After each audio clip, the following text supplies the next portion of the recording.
Welcome back to another episode of A Life Behind the Bars podcast and show. Hip-hop's most intelligent, most insightful show. Having special guests with us this week. We'll get into that. But I want to first say we took a little hiatus. We had to get tan, rusted, and ready, a little relaxation. Me, myself, Brother Joe, Brother John, but we back in the building down here. What's up, 2nd Street? Down here as always, as we always do, like we always do about this time, 2nd Street Cigar Lounge, LA's best cigar lounge, California's best cigar lounge, the West Coast best cigar lounge in all of the United States. In fact, I'm willing to wager that on the planet Centauri 3, they know about 2nd Street Cigar Lounge down here, downtown LA, 124 West 2nd Street. You know what I'm saying? Hey, y'all was worried. Yeah, don't worry about that, audience. That's a little inside thing we got going down here. 124 West 2nd Street. Address ain't never changed. Come down here, 2nd Street Cigar Lounge, where your pipe dreams go up in smoke. All right.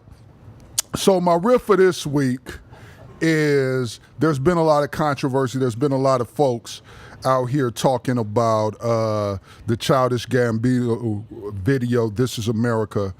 And, there's also been another song out there that's been getting a lot of airplay, a lot of discussion. That's the Ye versus the People, the track with Kanye West and T.I.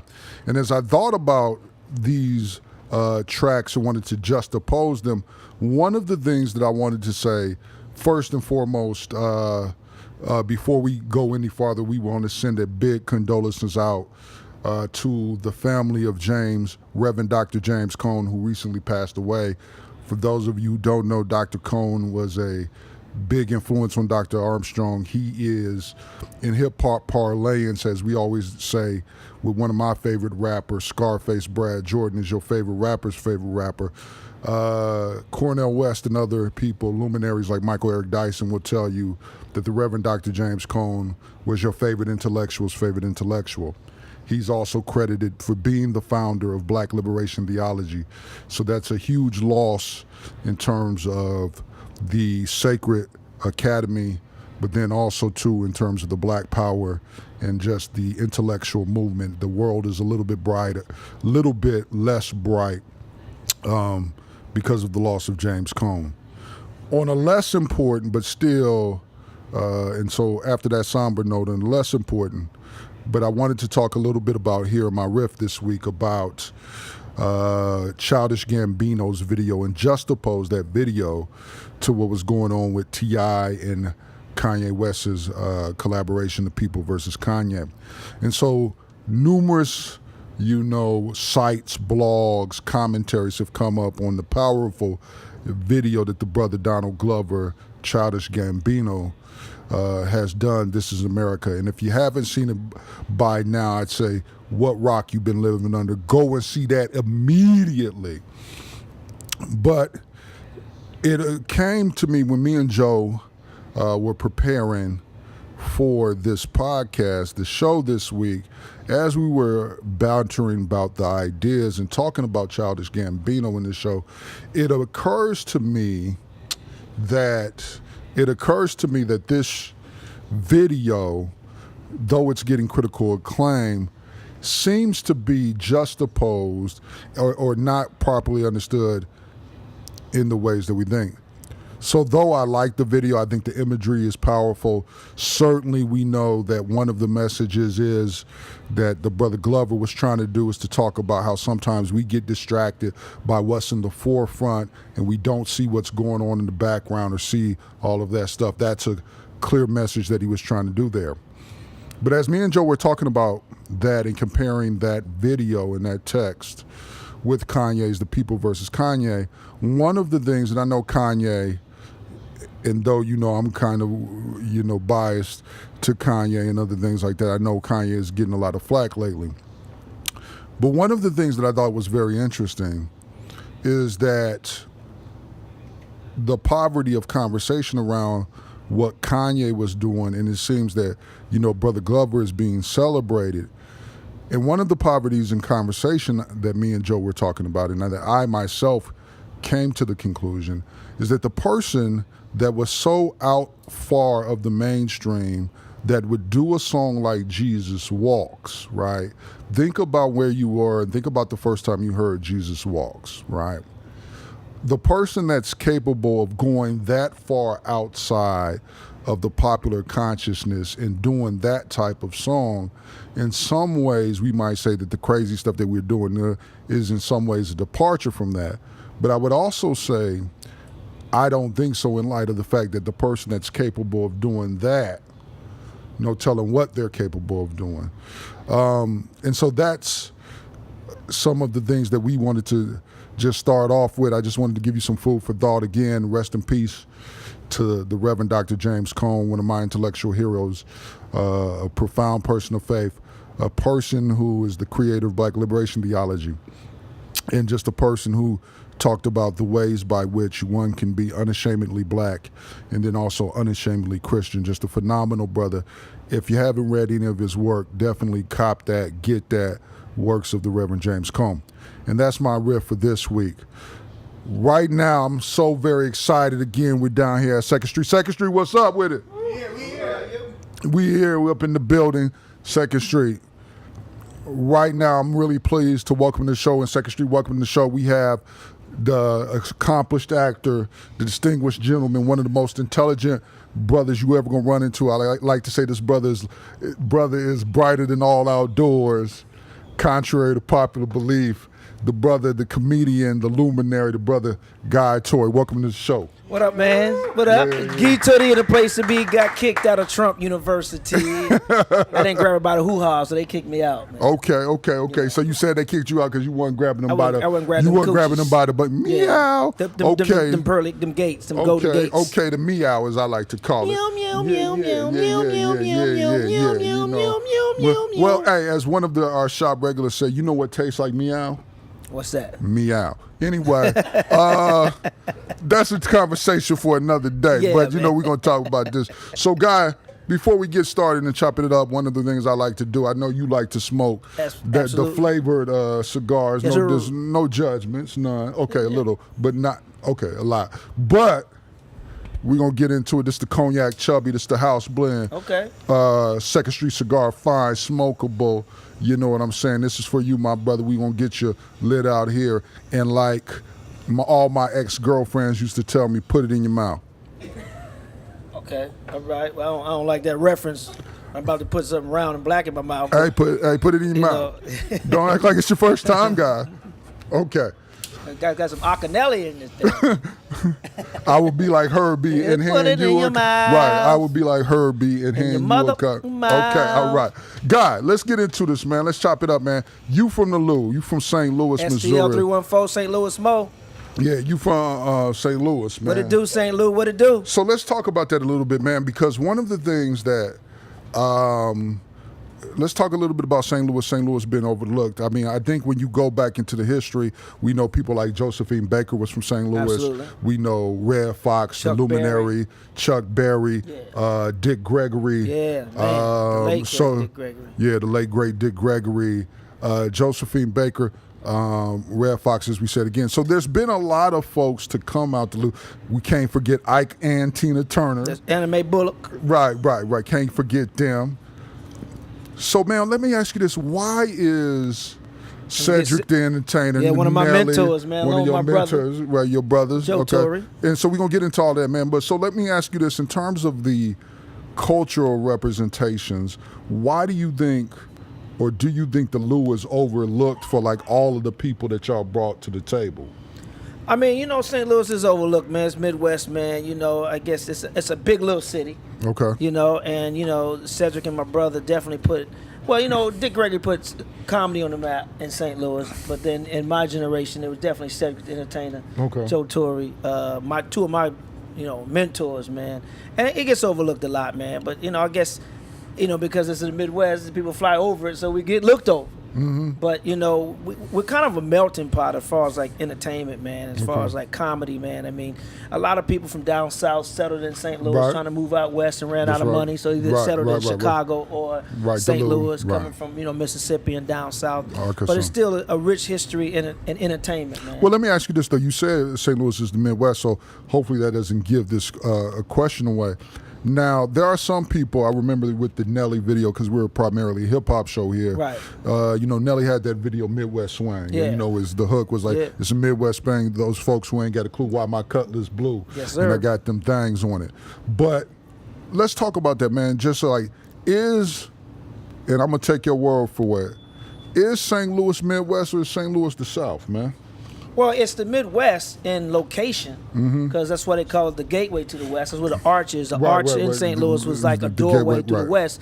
And because it's South, because a lot of people like my parents was in Mississippi. My mom from South Carolina, my dad from Mississippi. So a lot of people who went from the South trying to go west ran out of money and settled right there in the Midwest in Chicago and St. Louis. Right. Okay, so you feel like, because the reason why I was asking that though, was just I think in terms of your demeanor and in terms of kind of like your presentation of the self, as we talk about it in academics, you are very, and I think I am like this as well, very Southern in a certain way. Right.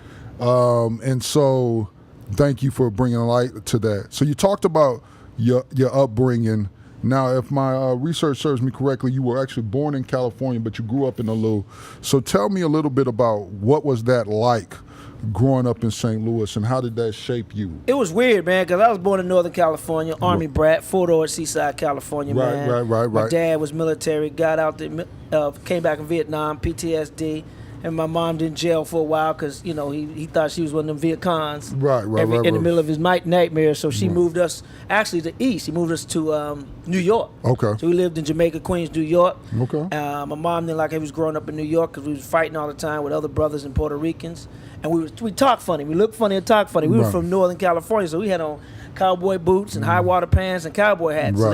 And we talked proper, like, hey, guy, want to play ball? And they was whooping our ass. So mom said, she loaded up the truck and moved to St. Louis. Okay. Because my mom and dad lived in St. Louis once before I was born. My dad was stationed at Fort Leonard Wood. Okay. So, she or as we like to call it in the Army, Fort Lost in the Woods. Fort Lost in the Woods, Fort exactly. Lost in the Woods, yeah. So we settled in St. Louis, man, and then my dad was man enough to say I got 6 kids growing up without a pop. So he sold everything in California, got back with my mom, man, and that made a world of difference, man, because my mom was struggling. She was raising 6 kids on her own in St. Louis. Right. Now, where did you grow up in St. Louis? In the West Side, West St. Louis, man, in the city, near Wellston. Everybody knows St. Louis, Wellston. Okay. Yeah, it was rough in Wellston. Okay. Yeah. Okay. Now East St. Louis, a lot of people get it mixed up. East St. Louis is Illinois. That's across the water. It's a whole other state. That's where we drop the bodies off. That's where we drop the bodies off. Well, but then that's also where y'all have y'all legendary strip club establishment, the Pink Slip. Yeah, the Pink Slip. I had a skid mark left on my pants one time from them strippers. Pink Slip. I ain't gonna lie, man. You need to call it the brown strip instead of Pink Slip. Hey, it be like that. Skid mark you on get my what jeans. You pay for, Joe. That's true. You get what you pay for, guy. Yeah. Okay, so now we're talking about in terms of your brother, man. So I'm the older brother, but let me ask you this, because when I was thinking about this, man, like, y'all have such an interesting story, and I think it's really a testament we grew up to poor, your man. parents. We had groceries on layaway. Yeah. And when they were Whole Foods back then, we still couldn't had afford groceries to on pay layaway. attention, right? Yeah, it was. If y'all saw the Unsung on TV One, we were so poor. One Thanksgiving, man, before my dad got back with us, we was trying to catch a pigeon and eat a pigeon for Thanksgiving. Mm-hmm. My mom grew up down south, so she used to tell us all the time they eat pigeons. Pigeons, but them country pigeons. You can't do goddamn city pigeons. Yeah, city pigeon. Yeah, rabies. We didn't know. So we saw a cartoon one day, Roadrunner. Wildy Coyote was trying to catch a Roadrunner with a box, a stick, and a string of some breadcrumbs. So we did that. We caught one pigeon, and we was about to have pigeon stew. There you go. And then at the last minute, the church came through with a turkey, man, and we ended up feasting on that big bird rather than a little rabied ass pigeon. Okay, that's what's up, fam. But so let me ask you this though. Rabbit, rabied, whatever you want to say. I went to public So school. then you had a situation, like, I'm the oldest of 4 siblings. Okay. Right, and so when you're the older brother, I think, or when you're the oldest sibling, there's a way by which, like, the way you live and the way you kind of act in the world, like, you don't necessarily think about the impact that you have on your younger siblings. So like all my younger siblings would talk about, well, you know, Melvin Jr., we would have to deal with teachers that had you, right? Oh, man, yeah. Right. And so one of the things that I wanted to talk to you about, man, is that having a brother that in some ways was kind of your entree to like what you're doing now. How was that? He blazed the trail. Yeah. So talk to me about that. What was it like for y'all growing up? Was he always like the trailblazer? Well, like you know, that, six of us, man. I'm the youngest of five. I have a little sister, man. But my older siblings definitely blazed the trail in everything. Like they got all the beatings, right? You know, from mom and pop. So I learned from them. Like, okay, don't do that. 'Cause I'm gonna get my ass whooped. Right. You know, don't do that. Or my dad was no joke. My dad. Because he was a military guy. He was military, drill sergeant, 5'6". So, you know, he had Napoleon complex, too. And from Mississippi. So, he was that dude. Man, yeah, so he was like, that dude. I mean, he beat y'all for, like, before y'all preemptive beatings, we got right? beat with shovels. Them little shovels, they give you a military issue shovel to pick on one side. No doubt. Yeah, we got whipped with that. And he was strict. I remember Joe ran away from home one time. Okay. And, what happened when he got back? Well, Joe thought my dad was gonna come looking for him. My dad just set his shit out on the curb like he got evicted. Like, okay, one less mouth to feed. He didn't play, and Joe was gone for 2 weeks before he started crying, coming back home. So you know that discipline. It's almost like it's funny because in St. Louis, before my dad got back with us, my mom was doing the best she could, but it's almost like our life was in black and white. Right.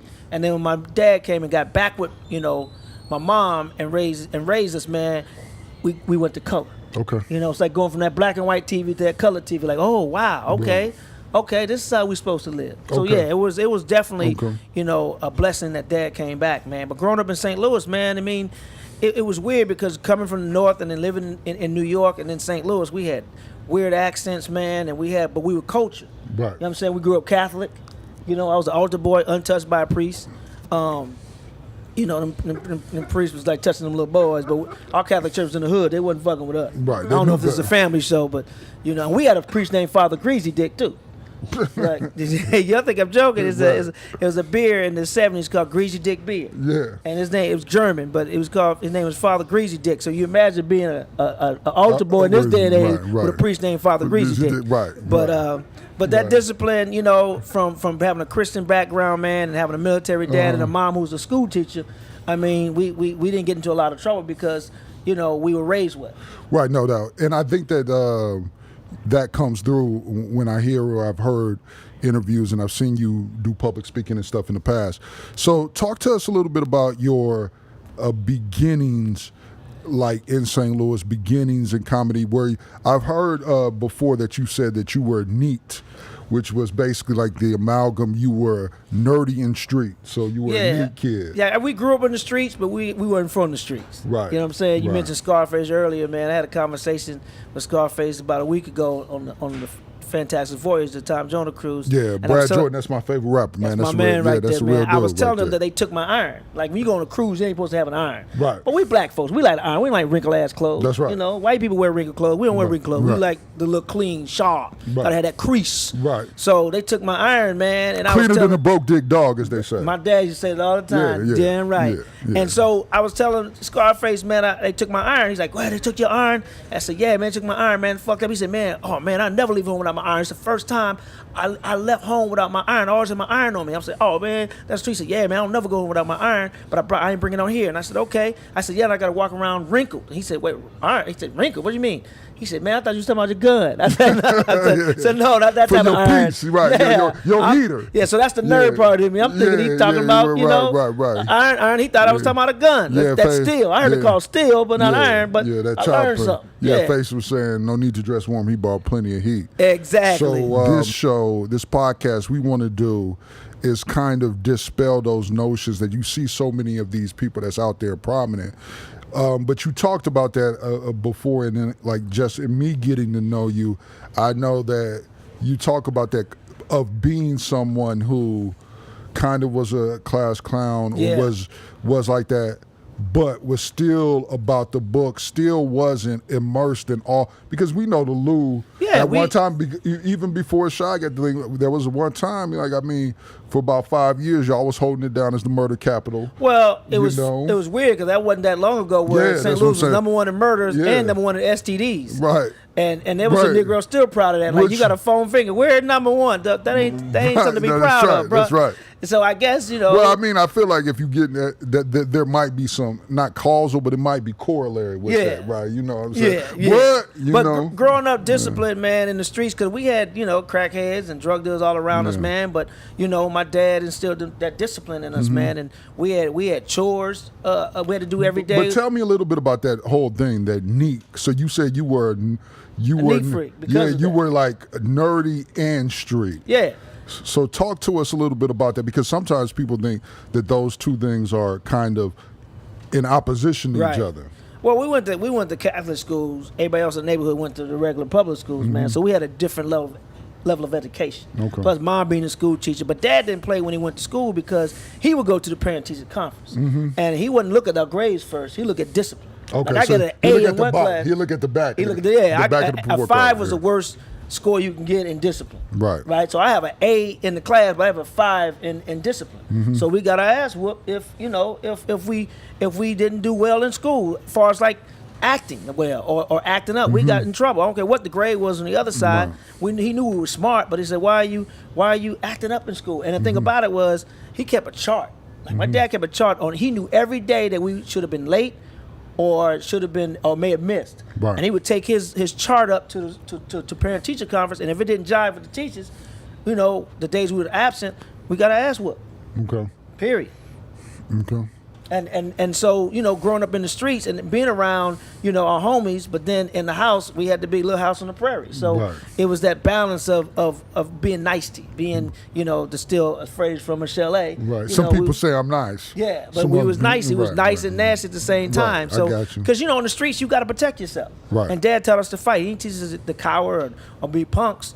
But we still had to get them books no matter what. Right. So No doubt. that was a good balance, man, especially in what I'm doing right now and stand-up, man, because, the way we were raised around everybody, white people, Asian people, Latino people, black people, so we didn't hate anybody, but we still had to be able to be, handle our business in the streets. Okay. But handle our smarts in the classroom. Let me ask you this, though, man. Like one of the things when me and Joe and others were talking about you coming today and doing the show, and so I wanted to start off our first part to talk a little bit about the Lou, how it shaped you, all that other stuff. But let's talk a little bit about being from the Midwest, and there's a way in which I feel like the Midwest, in terms of we always think in hip hop, we think of West Coast, we think of East Coast, right. And now in some ways we think of the South as the third coast. Right. But there's a way that if you look at it with groups like if you think about Nelly in his heyday, Lunatics, if you think about Bone from Cleveland, Eminem from Detroit, Crucial Conflict, in some ways, like 3 out of the top 10 biggest acts in hip hop history is actually from the Midwest. Right. So talk to me a little bit about what do you think that the Midwest influence. Because I do see parallels in terms of comedy. Right. I do see parallels there. But you being from the Lou, you being from the Midwest, what do you think that the Midwest has given the hip-hop culture that sometimes people might overlook? It gave a different side of hip-hop. It gave that country grammar.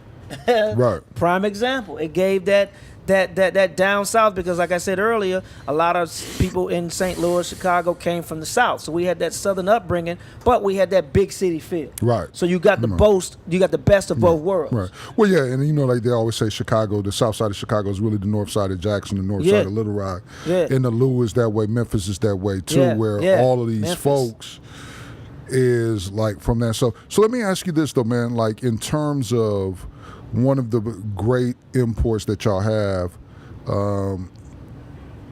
of course, we can't do a show about hip-hop and the Lou and not mention Nelly. Now, I know you're all about the same age and other things like that. A little young. I got a funny story about Nelly. Man, yeah, let's talk about that. 2000, Super Bowl, Rams, Titans, we in Atlanta. And we went down, of course, St. Louis crew went down, and my brother and I, along with Floyd Mayweather and Scarface and Cedric, were playing in a celebrity basketball game at Morehouse College, part of the NFL experience, NFL weekend, right? So the Lunatics were in the house at the game, and they gave us a record to give to the DJ to put on. Was City Spud was there too? Yeah, the whole crew was there. So we put on, we gave it to the DJ, he put on this record. Country grammar, down, and then some people was feeling it, some people wasn't. Like, what's this old bubblegum rap shit, right? But it was a new sound, it was a new thing. And what's so weird about it is this is like February 2000. Right. Nelly broke that summer of 2000. Right. And then so he went from trying to get his single, like basically demo played at a celebrity basketball game during NFL weekend in 2000 to, if you notice, the next year, 2001, he played the halftime show at the Super Bowl. Right, yeah. So in 1 year, it made a difference. So when I talk to kids, I tell them, you never know, how your life can change in a year or in a day. That's true.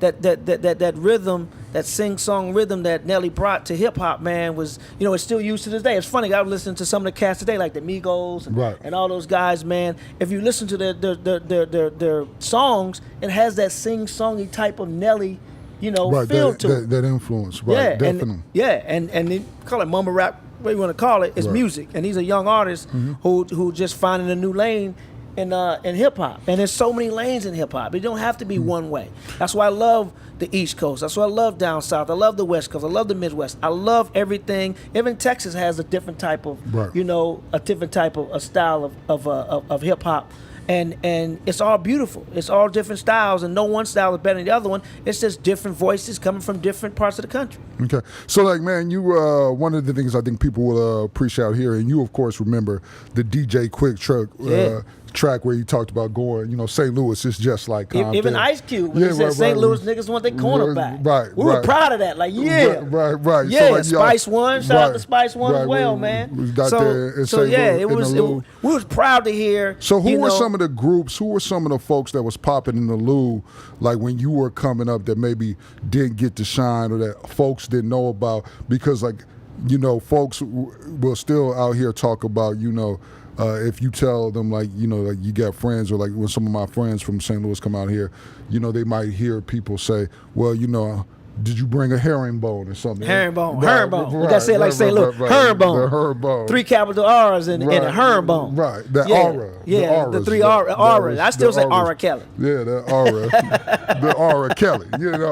If my mom was a school teacher, but it's just the way. And the thing about it was, we didn't grow up in St. Louis, so we didn't have that her, sit in that chair, comb your hair, come over her. We didn't have that sound, but we can identify with it because all our homies talk like that. Sound everybody. The people in the Lou do talk like Chingy. Like it's like Chingy. Can't leave out Chingy, man. Right. So who were some of the folks that maybe overlooked in the Lou or that? Pretty Willie, man. He was a guy that was coming up, man, and had a couple of hits, man, that he's doing some other work right now, man. But those are the guys who really, from Murphy Lee to that whole Lunatics thing, they was the first ones who really kind of like we saw selling, their CDs out the back of the trunk. Right. The St. Lunatics. I still got their first album, man. First CD that they were slinging out the back of the trunk, man. I was out here at the time in the West Coast, man, but I'd go back to St. Louis and it was like, oh, man, these new rappers in St. Louis, they trying to do something. I said, okay, but they more down like in the UC and all that. U-City area, man. We had a cat in college named One Man Stan who was trying to do something. He didn't quite get the backing or the support that he needed.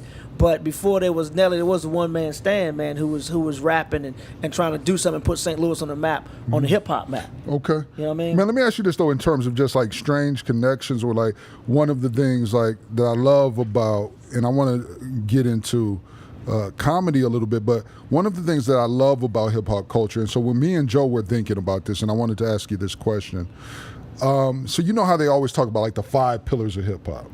Right. And so we got, MCing, the DJing, graffiti, breaking, all of the particular kind of things. Hip-hop started from comedy, right? You know that, right? But no, but this is what I was getting to, and I wanted your opinion on it.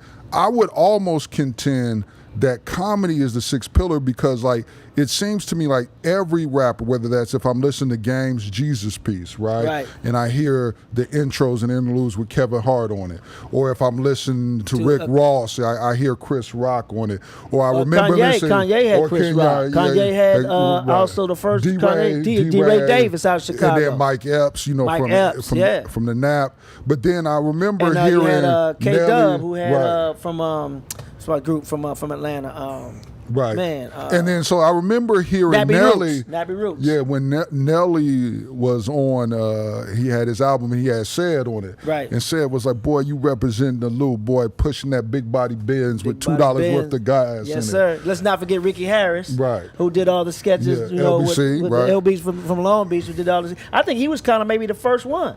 With Tat Al. Yeah, I think he was the first kind of comic that kind of like started doing sketches. Right. I think NWA was the first ones to put sketches on the comedy albums like that. Yeah. So talk to me about that, man. Like, so you're saying that you think it's their sick pen. Comics think they're rappers, and rappers think they funny. Okay, talk to me about that. So it goes hand in hand. I mean, I learned how to write comedy, man, and learn how to be smart by listening to hip hop.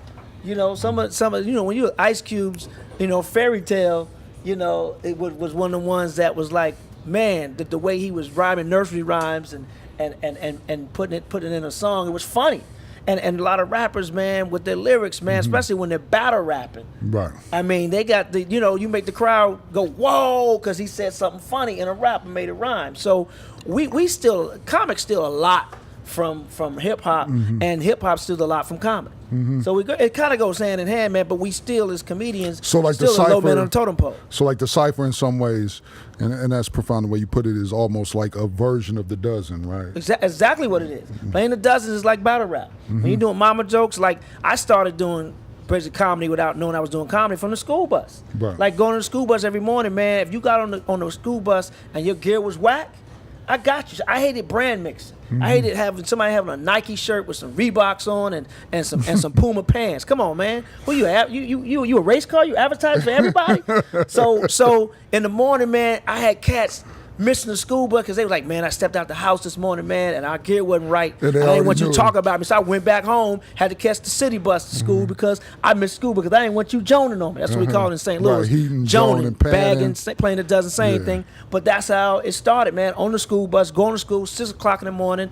Everybody else half asleep. I'm wide awake, yapping, firing anybody that came to that door and their gear was whack. Pack, pack, pack, pack, pack with jokes. Gatling gunner, just mama joke, boom, boom, boom. Your mama. I would talk about daddies, but a lot of daddies went home, so I had to do mama jokes because a lot of niggas didn't know their daddies. Right. I don't think their mamas knew their daddies. Right. But like, we gonna get off of mamas because I just got off of yours. Right. That's the one that would always start fights. Well, you leave my mama out of this, I leave this out your mama. Right, there you go. Right. Well, I remember one time this girl, and this actually one of the only fights I lost growing up, and she out there. Actually, her name is Sharice, and the painful thing about Sharice is in 7th grade she beat that ass. She beat me up. As she should have. But she married to my cousin. You never hit a woman. But I didn't hit her though. But listen. Like she hit me with so low because she hit us one time as I was like, hey, she bumped into me. And in 7th grade, like when girls, they all more developed than you and shit anyway. Your voice changing and shit. And so she bumped into me. I was like, calm down, Sharice. And then she said something. I was like, all right, calm down, bitch. And she was like, but then this is what she hit me with. The B word? Yeah, but then she was like, you don't say the B word. She's like, the only bitch is the bitch that had you, nigga. Oh! And you know what I'm saying? She came back at you like that? Yeah. And then she commenced you the had ass. You 22. She had a Glock. And it's problematic because at every family reunion, the first thing, because she drink that yak, and the first thing she always says, Melvin, you remember when I beat your ass? Yes, Sharice, we remember. But I wanted to talk to you about in terms of like some of your influences, man. You talked about Said being an influence to you. Now, did you know Said growing up in the Lou? I was reading somewhere that y'all went to college. We didn't go at the same time. We did attend the same college, but before Joe, my brother, Joe Torry, and Cedric the Entertainer started doing comedy around the same time. Said was singing. He wasn't really doing stand-up. They used to have these talent shows over at this club called The Wiz over in East St. Louis. At Talent Night, Joe was telling Joe Said was singing. Grimy singing over there at The Wiz. Grimy over there at The Wiz. Grimy. Yeah, it was thick. It was that club was tighter than some bikini draws on Biggie Smalls. Yeah. It was packed, lying out the door. Yeah. So they started out, man. But I used to watch Cedric the Entertainer, man, and my brother go do stand-up before I even started doing stand-up. And Roman Murray, man, and Regal T. Riser, they were in St. Louis doing stand-up. And then Joe moved out to the West Coast first, man, and started doing stand-up. And then it was Def Comedy Jam that started me. And you talk about hip-hop, Russell Simmons started Def Comedy Jam. Russell Simmons came from hip-hop. Right. So that was a great marriage, man. It's always been a great marriage between comedians and rappers, man, because, it's one of those forms where you got to supposed to write it yourself, perform it yourself, and it's supposed to be about yourself. So both of them really go hand in hand, man. They're really like Siamese twins, actually. Okay. We just don't have a beat. We don't have dancers. We don't have a DJ. Back us up. We just got us and the mic, and sometimes that's how it is when you're on stage rapping, man. All you got is that mic and your lyrics are your ammunition. It's like with comedians, our ammunition are our jokes. Right. You go without your ammunition, you're gonna lose. Right. So you got to go in a battle with either your rhyme if you're a hip hop head, or if you're a comedian, you got to have your jokes. You got to have your mama jokes, and that's where Playing the Dozens came. It came from being in the schoolyard, being on the school bus, being on campus clown, being in the student union, and being able. You earn your stripes by being able to hang and not get sensitive when you cracking jokes. Right. You got to develop a tough skin. Exactly. So I want to ask you a little bit more about the Wiz, but before that, man, one of the things that we go back and forth at the shop here is this notion of authenticity. And so as a comic, let me ask you this, because one of the big things in hip hop is always about is something real, is something authentic. Right. Does it have to be your actual life, or can it be a depiction of it and stuff like that? Where do you fall in on that? Because I know there are sometimes, like as a comedian, that someone might write something for you, or you write for someone else. Where do you stand on what makes something authentic? I mean, you have some people who are great writers and not great performers. You have some people who are both. You have some people who are great, so same thing in hip hop. You have some people who got bars, who have a great rhythm, but they don't really have the education or the words to really put together or be able to tell a story. So they may have a ghostwriter, but they can spit them bars though. Same thing with stand up. Stand up, you have somebody who's funny, who's a great physical comic, or who a great facial expression, or a great storyteller. Sometimes they know how to write the story, but if you give it to them, they can perform it. Right. So I don't mind that, man. I mean, as long as you ain't stealing somebody else's stuff, then I don't mind it. I mean, so if you got writers, some comedians frown on that. They frown on. I was in the airport with a comedian who was kind of crying, shitting on Kevin Hart, saying, well, he's cheating the game. Like, what do you mean? He's like them baseball players on steroids. Like, what do you mean? He said, because he got writers. I think that's smart. I mean, to turn over a new hour every year, you it's hard to do without having somebody help you craft your material. You may have the idea, but somebody may be able to help you. They say two minds are better than one. So you may have somebody help you craft that joke, bring your thought into a bit. So that happens all the time. It happens in hip hop, and I know in hip hop, I know some people frown on people who got ghostwriters. Well, they didn't write their rhymes. Well, actors don't write their scripts. Right. Well, no, but that's what we're trying to get to, or just even to start the conversation about authenticity or what means it. As long as it's not too far from who you are, you know what I'm saying? As long as it's still a piece of you, because, I mean, it's harder to steal material when it's about your life. And that's what I tell young comics, right now. It's harder for somebody to steal your jokes if it's all about you and how you grew up, and your mom and your dad, and how you grew up poor and things like that. Nobody can tell your story like you. Okay. Now, you can have somebody help you embellish that story and bring some shit out of you that you didn't know was funny and make it funny. But at the end of the day, if it's your story, it's your story. How you get it out is how you get it out. Same thing in hip hop. It's just guys live that life, but they may not, they may not know how to make their life come to fruition and make their life turn into song and turn into something that people are humming for years to come. Well, let me ask you this, man. I would be, just because of your proximity growing up to it and all of that stuff, what are your thoughts like now about, like, we all know, we've all watched the news, some of us have been there, what went down in Ferguson. Oh, man. And what's some of your thoughts on, like, the progress or not progress, or just because, like, growing up from the Lou, that's just right there. Right. Talk to us a little bit about that. Ferguson hit home for me a lot, man, because number one, when it happened, we had just buried our dad like 2 weeks prior. So I'm back in L.A. Oh, so y'all was back? Huh? Was you back there? No, I was in L.A. when it happened, but we buried our dad 2 weeks prior to that. I'm in L.A. editing, got CNN on in the background like I always do, either ESPN or CNN. And I hear Ferguson, Missouri, and I'm like, Ferguson? Right. What? Right. And my mom lives in Delwood, which is like a small municipality adjacent to Ferguson, like 2 blocks basically. Right. So I was worried about mom. When I saw the burning down, all the fires on the TV, I'm like, shit, let me check on mom's. Now, St. Louis is like most cities have different counties and things like that.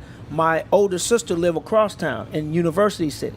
Yeah, so I called my mom's like, look, you need to get out of there because they about to declare martial law. That means nobody in, nobody out. My mom doesn't drive, so I was like, Mom, you got to get out and go stay across town with my sister Roberta. Yeah. And my mom, being a godly woman she is, she was like, I ain't scared of them. I ain't scared of them mother, And she said, I ain't scared. I got my rosary, my holy water, and my baseball bat. I said, well, Mama, them niggas come to them doors, not vampires.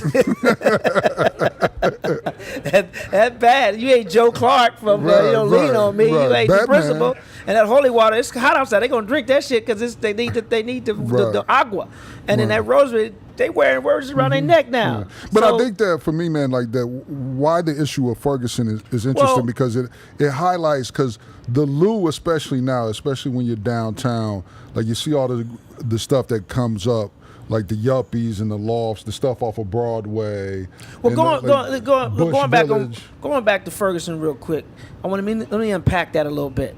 Because when I lived in St. Louis, I had a chick that lived in Ferguson. She was one of the few black families that lived in Ferguson. Right. At that time, Ferguson was like 88% white. Right. So through the years, it became more and more black as they started, pushing the black people more and more out to the county to the suburbs because they was redoing the city. Like in most cities, that's what they're doing. Right. So, like they're doing downtown right now in LA. They're about to do in Inglewood because the football stadium and the Clippers stadium about to go up. And so a lot of businesses, even the NFL Network, are about to move out to Inglewood once that facility is completed. Mm-hmm. So the thing about it is like Ferguson has always been racist. Like I used to go see my chick, and I always got put over by the police. Police always pulled me over, and I'm glad I wasn't riding dirty back then, but I always got pulled over. So after a while, I told her, I said, you're going to come seeing me. I'm tired of getting pulled over for a piece of ass. Mm-hmm. So you're going to have to come to the city and see me, because Ferguson is not St. Louis City. Right. It's a suburb that's not dangerous. It made it look dangerous from the whole Ferguson incident, but Ferguson ain't hood at all. Right. So when it happened, I wasn't surprised that the uprise happened and the bigotry and the racism happened in Ferguson, because it's always been like that. It was so bad, like the street that I used to go down to see the girl I was dating, to this day I don't go down that street, even though it's years later, but that it had so many bad memories of me getting pulled over, and I got a short temper when it comes to cops.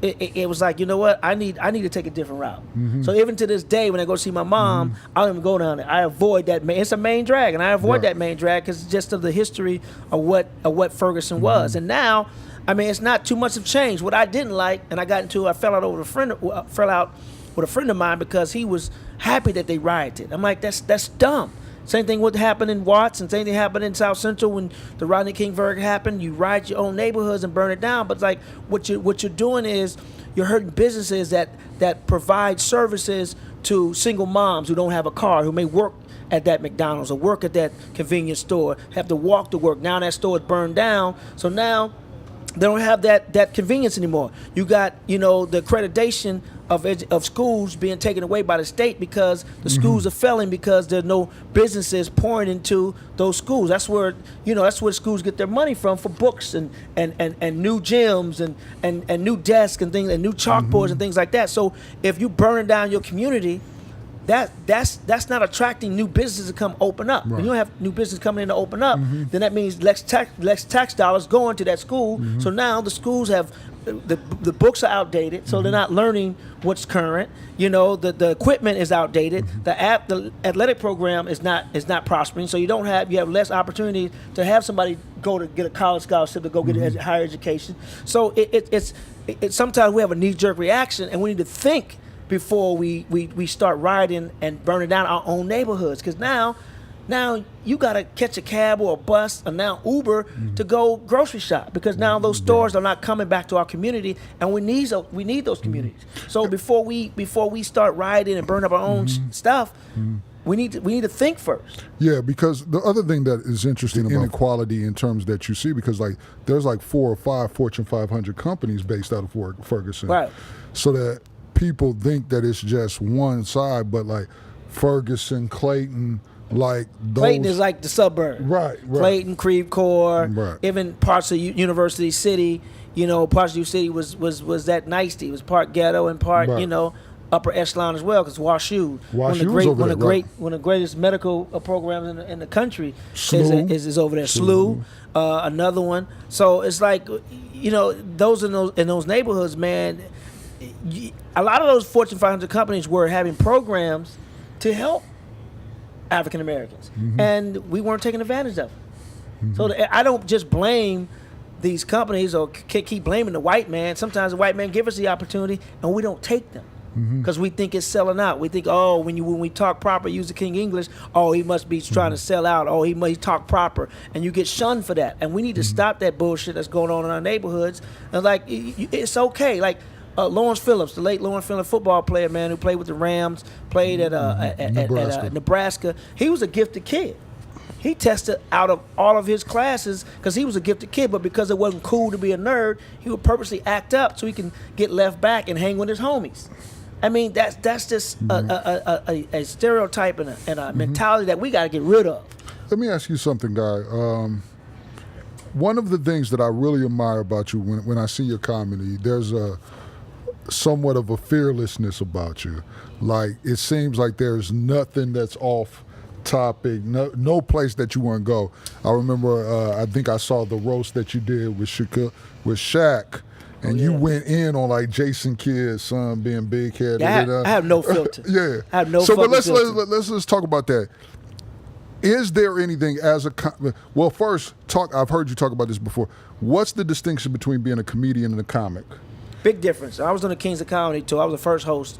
Kings of Comedy tour. I was doing comedy maybe 5 years. It was me, Cedric, Bernie, and Steve Harvey. And I was just amazed at night after night. We did 52 shows. And night after night I would see these comedic geniuses go up and just, make 10,000 people laugh. And by the way, they were storytelling and telling about their life. And I had jokes, but I didn't have an act. Right. And, a comic says funny things. A comedian make things funny. Chop that up a little bit more for us. What do you mean? A comic says funny things. One-liners. Hey, take my wife, please. Or Carrot Top. That you really don't get to know who that person is. When you leave a comedy show, even when you leave a concert, musically, you want to be able to take a piece of that person home with you. Right. If you're doing impersonation, no knock on this great talent of doing impersonations and being a comic, because there's a purpose to be both. But when you're just telling jokes and you don't open up and let the audience into who you are, you're not vulnerable, then no one knows who you are. They don't know your story. So they're not leaving with a piece of you to take them home with them. Right. When you got storytellers and you got guys like Cedric and Steve and Bernie and even DL came on when I left, and you got guys like Richard Pryor and Moms Mabley and Flip Wilson and Eddie Murphy, man, and Martin Lawrence and Chris Rock. They're opening their life and letting you in. When somebody opens their life and lets you in, you feel like you're a part of them and you know them. Right. So the difference between a comic and comedian is just that. A comic would just give you surface shit and topical shit, but a comedian lets you into the soul. Because comedians, we're dark souls anyway. Right. We are dark. This comedy shit we do, we only do comedy being light to our dark situations. That's why a lot of comedians can make great dramatic actors if we put our comedy ego to the side and allow us to tap into that dark side, that twisted, fucked up side. And I heard a quote one time that said, we do comedy because we're so afraid of getting laughed at, we do stand-up to control the laughter. We control freaks as well. Right. So, big difference between a comic and a comedian. Now, there's times to be a comic. When you're doing a Tonight Show appearance and you only got 5 minutes, you're doing Def Comedy Jam, you're doing BET's Comic View, you only got 5 minutes to really tell your story. So that's kind of like, in hip-hop terms, that's your single. Right. That's your single. Let you know who I am and what I do and what my style is. And then when you see a whole show like a special, then that's the album. That's when you see the whole gamut of who that person is, if they're a comedian, if they let you in. You can do a 30-minute special, hour special with just jokes. Right. But until you take somebody on that ride, until you let somebody see your highs and your lows and you're vulnerable and you're transparent, that's what true comedy is. And that's what being, that's what the greats, Kevin Hart does that well. I mean, Kevin Hart lets you into his little big world, and he's a great storyteller. He got it from day one when I just talked to him before he blew up, and he got it right away. Letting somebody go home with you when directors and producers and agents and writers come see you, they can see your show if you let them in. If you're just telling jokes and they don't know who you are, what's the show? Right. So then you're casting and you're not development. Right. You want to be development. You don't want to be casting. You don't want somebody to take you and put you in a role. You want somebody to develop a role or a show or a series around you, around your life. You look at Robin Harris with Baby Kids. You look at right. Bernie Mac, who basically was a student of Bernie Mac. That's right. You know, Martin, who always talked about his boys and being a little big man. You take somebody who tells their story and you build a show or you build a theme around that story. Right. And that's a big difference between being a comic and a comedian. You always want to be part of the budget, not in the budget. No, I got you. You want to be part of the budget. You want them to say, okay, our budget is $20 million. $10 million is Guy. Right, and everybody else get in with it. You want to say we got a $20 million budget. Okay, let's put Guy in for $5 million. No, you want to be part of the budget, not in the budget. No, I got you. Well, let me ask you this before we get to the whole Mount Rushmore comedy, man, and just talk about some of your influences there.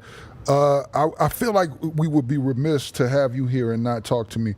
Talk to me a little bit about Fat Tuesdays. Tell me what it was. And it seems like it was like a jump off point, and at one time, like some of everybody who was anybody, like in terms of black entertainment, was either on stage or came through. Talk to me about Fat Tuesdays and how did that come about? I'm actually shooting a documentary on it right now. Okay. But Fat Tuesdays was a night I created. It was spelled PHAT, Fat Tuesdays. I was managed by Russell Simmons at the time, Russell Simmons and Stan Lathan, and Russell Simmons, of course, had Fat Farm, you know, so I was trying to get some free clothes. Right, I got you. So I named it Fat Farm, maybe Fat Tuesday. Actually, Stan Lathan's assistant, a young lady, Nicole Roberts, actually named it Fat Tuesdays when I was trying to come up with all these other names. But Fat Tuesday, when I moved out here in '92, before I moved out here, my brother Joe was always talking about the Comedy Act Theater. That's Robin Harris, this guy Robin Harris, and he talked about the Comedy Act Theater was the first owned black comedy club in the country. That's where Hollywood came to see black stars. If they wanted a black actor or a comedic actor, they would go to Comedy Act Theater. Stars from Michael Jordan to Magic Johnson, Moses Malone. They used to come when they wanted to see black comedy. They came to the Comedy Act Theater in South Central in Leimert Park to see black comics. Well, when Robin died, it kind of trailed off a little bit, and then when Rodney King riots happened, it really just obliterated the whole thing. So you had industry scared to come south to Wilshire, that's the hood, to come see black comics and scout black talent. You had black people who didn't live in South Central scared to come to the hood now, so there was nobody being seen. So when I moved out in '92, the Comedy Act Theater was a shell of itself. And when I was going and starting my stand-up, I didn't see all the limos being pulled up or the white guys and the white women coming in, agents to come take us and put us in movies or TV shows. So I saw a void. So by '95, I had an agent manager already, had a couple of credits on my belt.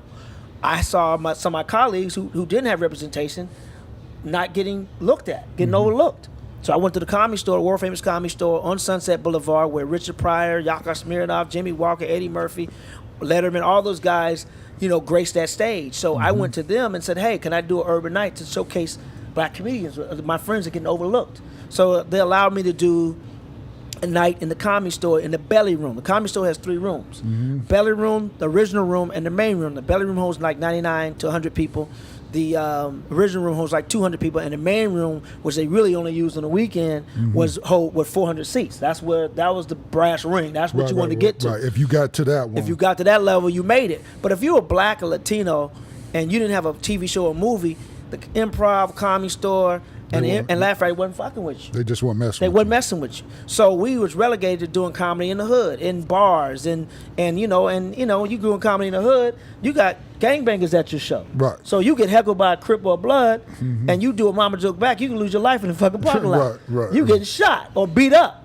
And I've seen it happen dozens of times. So we're doing comedy under duress. That's why you see black comedians a lot funnier than white comedians. I'm just gonna put it out there and be funny because we have a struggle. So the thing about it is, Fat Tuesdays was important because now black comics had an A room to showcase. Right. We had an A room where agents and managers weren't scared to come to and see this black talent. And what happened was, because it was making so much money, the Improv, which dogged the Comedy Store for having nigga night, as they called it, and Laugh Factory, same thing.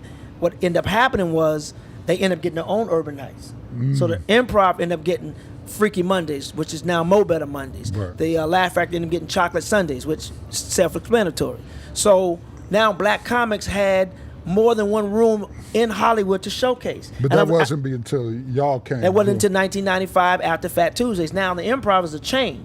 around the country. So they have several clubs throughout the country. They have the Funny Bone, which is in their B markets, the Improv's in their A markets. So now they start experimenting with, they saw how much the Hollywood Improv was making money on Urban Night, Nigga Night. So they start experimenting with it in their other cities with an urban night. So now black comedians, not only in LA, but around the country, had an A room to go tease their material out in and hone their craft and develop an act and develop their voice and who they are, their persona. So Fat Tuesdays had a ripple effect throughout the country. It was not only beneficial to LA, but to a lot of cities where black comics own the craft. Def Comedy Jam broke black comedy into the mainstream, which would inspire me. I would be, not here if it wasn't for Def Comedy Jam and Russell Simmons and Bob Sumner and Stan Lathan and my brother and Martin, who put Eddie Griffin, all those guys who put, black comedy in white households with HBO. Right. So Fat Tuesdays was like a byproduct of all of that, man. And what it did was it serviced on a more local market, on a more local scene to showcase black talent, man. And so many comics that come through there, man. Not only comics though, because like everybody that kept producers would come through, music and TV and film producers would come through and meet up with other writers or other directors and other actors or comedians. And so it was like an incubator almost. It was like a family reunion. It was real networking, real networking. Not in a club, dance club late at night with a Hennessy talking about networking. No, nigga, you not working. But the real networking came in these comedy clubs. It was this was before social media. Right. Like when I did Fat Tuesdays, I had no money. So I got tired of borrowing from my brother. It was using what's even faster than the internet. Yeah, the word of mouth, the nigga net. The nigga net, man, word of mouth. And I had no money for radio time. I made my own flyers myself. I was passing about my friend. I had no street team. I had a few street people doing, Herb, the entertainment specialist, and a couple of other comedians. And my sister, my little sister who came in town for a summer, we were all passing out flyers, man. But there was no tweeting and no posting of this comedy night. It was just me put a good product together. Come see my brother's stuff. Yeah, come see this funny. Come check my brother out. Come see this funny. Man, let me ask you this though. You have a really fantastic Tupac story that I want you to share with that happened. Several Tupac stories. Well, yeah, but some of them I know we can't tell on the air, right? Well, some of them going to be in the documentary. Well, no, there is that. They'll all be in the documentary. Well, and I want you to plug that too, though, fam. But the reason why I wanted you to tell this story, the one that I have in mind, is I think it speaks to it seems like Fat Tuesday, like y'all had like a real family vibe, and the way I ran that room, man, was camaraderie. And Mitzi Shore, rest in peace, who was the owner of the comedy store, Pauly Shore's mom, we used to hate when I shouted out the other urban nights. Right. She hated when I shouted out the comedy clubs in the hood. Because she felt like it was taken away. Because she felt like I was taken away. But I'm like, yo, we need these other rooms. I can't service all the black comedians just on Tuesday nights. I need Sunday nights to take care of some of the other black comedians and showcase. I need Monday night to take care of some of the other black comedians. I need to shout out the black comedy clubs in the hood, because when you can't get in on Sunset and do stand up, then you gotta hone your craft and get these jokes out somewhere. So yes, I would advertise other comedy nights, even if it was on the same night. I'm all about inclusion, not exclusion. So I'm all about, LA is big enough for all of us to eat. It ain't gotta be just me. I mean, it's a lot of money in this damn town. We all can eat, not just, I don't believe in the crab in the barrel. I believe in uplifting, black comedy. And not just, I can't do every club by myself. I can't be in Chicago while the one in St. Louis is being open. Somebody got to do St. Louis while I'm doing Chicago, or while I'm doing New York, or while I'm doing, Tampa. So we need these black comedians, and black comedians, white boys just don't draw money in clubs. You ask any white general manager of these clubs, the white people are not really coming to see white people do stand-up. Only a few. They're coming to see us. My audiences are in most clubs are 70% white. Right. Unless I'm in Baltimore, Detroit, or, Atlanta. Right. But most cities, so, That was very coded, by the way. Yeah. So message. So black comedy matters. I know Black Lives Matter, but black comedy matters too. Okay. Well, let me ask you before we get to your Mount Rushmore, man. I've heard you say this before, and I wanted you to get a chance to chop this up a little bit. In several interviews, I've heard you say that America is more sexist than racist. Yes. and it's something that you don't seem to run for. What do you mean when you say that America is more sexist than racist? The world is more sexist than it is racist, and the United States is more sexist than it is racist. I mean, if you look at this last election, even though we had our issues with Hillary, black people, but she was still more qualified than even Obama. And if you look at it, white men don't even care about their white women, because black men had the right to vote before white women. We came from being slaves and being property and having tails before they even let their own white women vote. A black man became president before a white woman. What does that tell you? A lot of men, black and white, didn't want to vote for a woman. And you know, shame on men for having that small-minded mentality, because it's the best person for the job. It's not what gender they are. It's like, if that person can run this country. I'm an American. I mean, I have my issues with Americans sometimes, but I'm still an American. I was born here. My father fought for this country, died for this country, because he died of complications of Agent Orange, which he caught in Vietnam. So he died for this country, and so I love this country, and I wanted to just be inclusive to everybody, not just, you know, the different ethnicities, but the different genders as well. So this country is more sexist than it is racist. And so tell me something, and that's a bigger problem. Well, so, and talk a little bit more about that too, because I've heard you say one of the things that I respected about you is that you do a lot to talk about like the inequalities that not just black folks face in entertainment, but particularly like how hard it is for a black woman to get on. Women, period, man, but black women even more. If white women have it bad, then black women got it 10 times, 20 times as bad. You know, because I just have an affinity for women, but even more so black women, man, because unfortunately, I think black women are the most disrespected species on the face of this earth, because not only get dissed by white America, but we as brothers help to continue to disrespect. Black women get treated bad by other ethnicities because we treat them bad. Bitches, hoes, sluts, you know, all that shit we call them.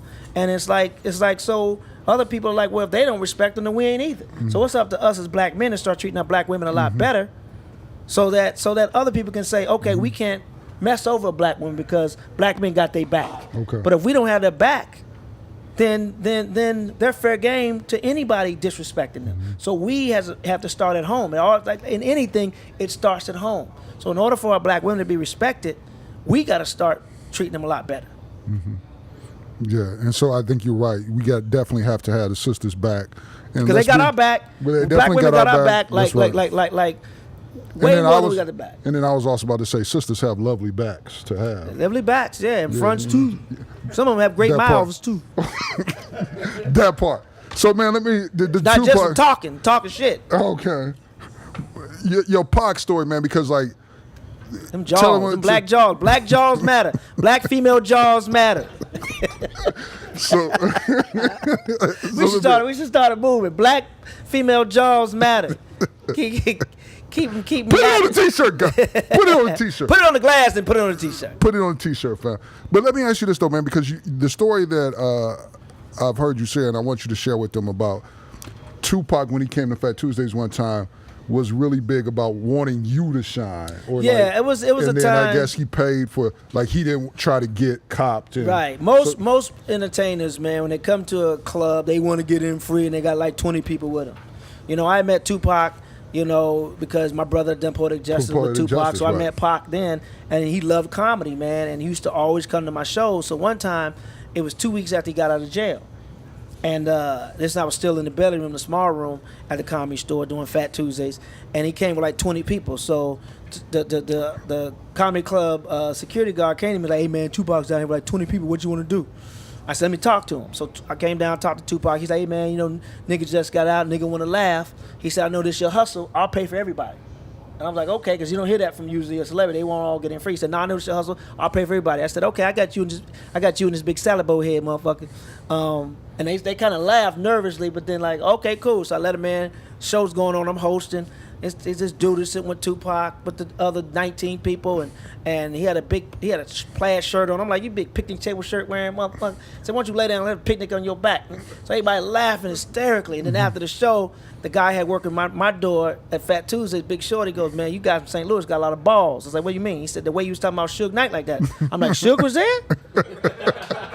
I said, I heard the name Suge, but this 95. There's no internet. I'm from St. Louis. I'm only 3 years in the city. I knew the name. I didn't know what the dude looked like. And the whole show, I'm going in on Suge. And not knowing that I was taking my life in my own hands because people were still scared of Suge in 95. So, I didn't know. But being unfiltered like that, man, and not giving a damn of who you are, man, gained respect and love from one of the most notorious gangsters back then in hip-hop, and it was Suge Knight. So, that fearlessness, man, has been there since then. So you talking about Jason Kidd earlier, man. Yeah, I did the Shaq Rose talking about Jason Kidd. You went in, fam. I just did a show with SWV, and it's always nervous because one of my first jokes on Def Jam was about SWV. I was like, I didn't know him back then, but I was like, is it me or does SWV look like Jodeci and Drag?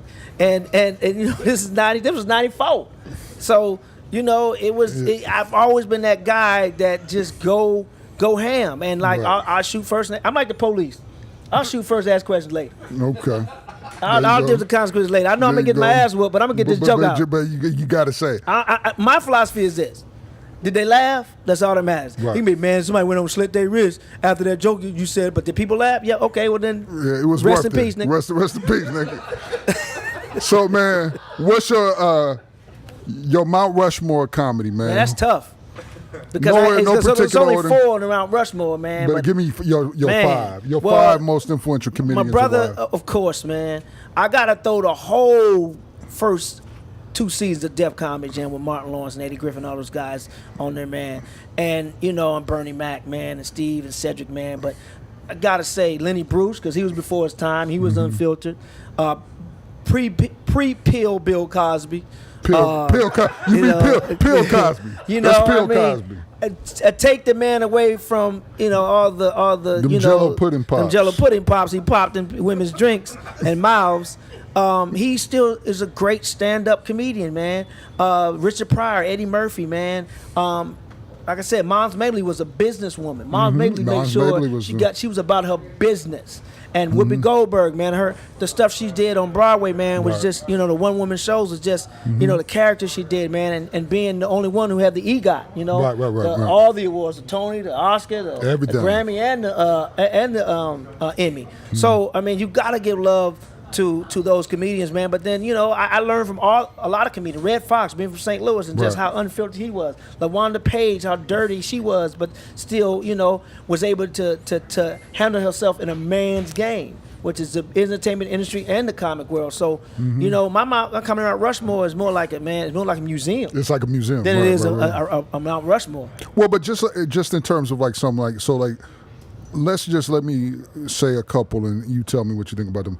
Being from St. Louis, man, you got 2 giants, Red Fox and Dick Gregory. Yeah, man, Dick Gregory, for sure. Dick Gregory, man, that political, that's where I get my political side from. My political side, man, seeing Dick Gregory and how he dealt with national topics, how he dealt with inequality through comedy was genius. But also, I got to throw Chris Rock on there too, man. But with Dick Gregory, man, he taught me how to meditate. I was reading an article one time about how he would just go somewhere, and he told me personally when I met him, he would focus before a show, center yourself. He would go somewhere, even if it was a broom closet in a comedy club. He would go and be quiet in total darkness and be so still that he was able to hear his heart beating. And that's when he knew he was ready to hit that stage and blaze that trail, man. And then what about Red, man? Red Fox, man. I remember, I never met Red Fox, but I remember when my brother got out here, Joe got out here from St. Louis, he was an extra background person in the movie Harlem Nights, which was Richard Pryor, Eddie Murphy, Red Fox, Robin Harris, man. So he said, Red Fox told him, write 1 joke a day. There are 365 days in a year. You'll never run out of material. And my brother passed it on to me, and I never forgot that. So every day I try at least 1 topic, 1 premise, 1 joke, and always got something on deck. So you never know what situation you're going to be in as a stand-up comic, man, because, we're the low man on the totem pole, but when they need us for something, radio, DJ, host something, they call comedians because they know we know how to improv and fill space. So you never know what type of audience you're going to be in. So you gotta use the world as your ammo, and you gotta be able to, that's why I look at politics and sports, and I look at everything I can, read books, to do new adventures, man, because you gotta be able to fit in any arena and be able to tell jokes in any audience. I've told jokes in Trump audiences, and I go in on Trump. That's where their feelings come in. I don't give a damn. I'm going in because I'm the type of comedian like, I'm not gonna kiss your ass first to get you to like me. I'm gonna dig a hole first. I'm gonna make you hate me. And my challenge is, my own fuckery is, I'm gonna see if I can get you back. That's when the true works come, is when I can have a mob who is against me start liking me. And that's the fun I have in stand-up. Okay. So any projects that you want to talk about, any things that you want to pitch? The most important thing right now are two things.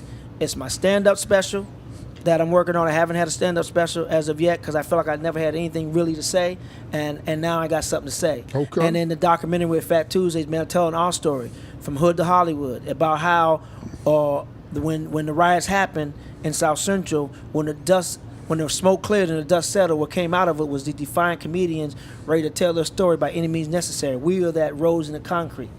We were that rose, that shining light that helped heal Los Angeles and the world through our jokes and through our process of being able to take tragic situations and make light of it and make a funny story out of it and get you to understand our point of view, man. So those are the main two projects that are important to me right now, that I have, other than the radio show that I'm on, Tom Joyner Morning Show, which is the legendary Tom Joyner, the Fly Jock, man. It's an honor to be a part of that whole family now, man. So it's those are the I would say, if it was three, those are the three most important things of my career right now.